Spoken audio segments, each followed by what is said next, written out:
Hey readers, welcome to your mini lesson. We are going to kind of be touching on biographies a little bit today, but we're going to be talking about kind of what we do after we read a biography and some ways that we can respond to reading with biographies. And the way that we can, or one way we can record our thinking or respond to reading with biographies is with a summary. So we're going to talk about summaries and specifically summaries with biographies today.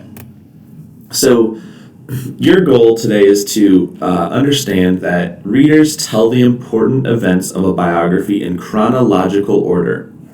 Now, chronological is a very big word, so I want to talk about chronological order, and let's see if we can't figure out what that means. So if the prefix, or if the root word chrono or chrono means time, putting things in chronological order might mean what? Yeah, if chrono means time, putting things in time order, meaning put things in order from first to last, and according to when they happened. So when we're putting things in chronological order, we're putting them in the order that they happened from the beginning to the end. So, for example, writing a summary of 6 dots, we're going to start at the beginning of Louis Braille's life or somewhere, and then we're going to move forward through his life as the book or as the summary progresses. So here is my summary of 6 dots. In 6 dots, Jen Bryant tells the story of Louis Braille. When Louis was a child, he suffered an accident that left him blind in both eyes. Many people helped him learn his way around the world, but he wanted to learn more. He was sent to a school for the blind in Paris. Although the school had books for blind people, they were difficult to read. Louis decided to make another way for blind people to read after he learned a code that was used in the military to send messages. After many years, he developed a system that made it possible for the blind to read and write quickly and easily. It is still used today. This story shows how a person can overcome disabilities and help others. So, what'd you notice about how I organized my summary? What info or information did I include in there? Go ahead and type that in now. Okay, one more question for you. What did I do here? What did I put at the end of the summary here? I highlighted it. This story shows how a person can overcome disabilities and help people. Why did I put that there? Okay, you may have said that that might be the author's message or what the author wants us to learn, and you're right.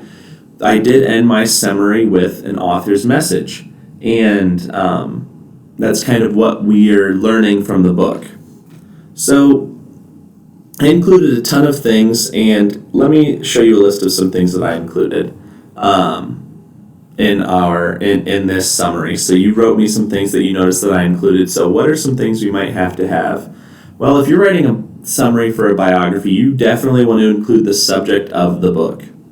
You also want to tell why the subject is important, like Louis Braille is important because he invented the Braille code for blind people to read.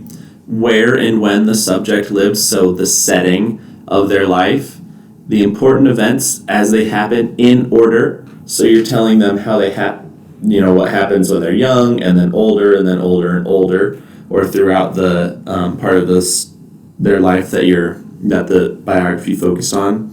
And you want to include the problem or problems that the subject encountered and how they were solved. And last, you want to end with the writer's message. Putting the writer's message wraps it all up together and brings it so that you can realize what the author wanted you to learn from the book. So these are some things that you should include in a summary of a biography. So it's important, if you get nothing else from this lesson, I want you to understand that when you summarize a biography, tell the important events in order. So what happens first, second, third, fourth, and so on. So going in order, telling them in order, all right? So when you summarize a biography, tell the important events of that person's life in order. All right, you guys are finished now. Go ahead and move on to the next part. You're going to be working on something like this during your reading reflection today.